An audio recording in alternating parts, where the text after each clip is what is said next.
Hello and welcome back to my channel. In today's video I will show you how to download and install the Life360 app. So let's get started.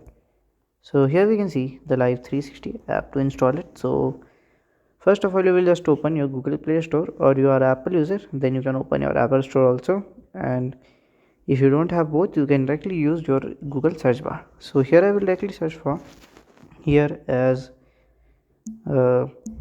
both Live 360, sorry, Live 360. Okay, Live 360 app. Okay, just search like this, just like search it here. So at here you have to download and install the app from here and you can use it. So if you find this video helpful, make sure you like, subscribe and share the video. Thank you for watching.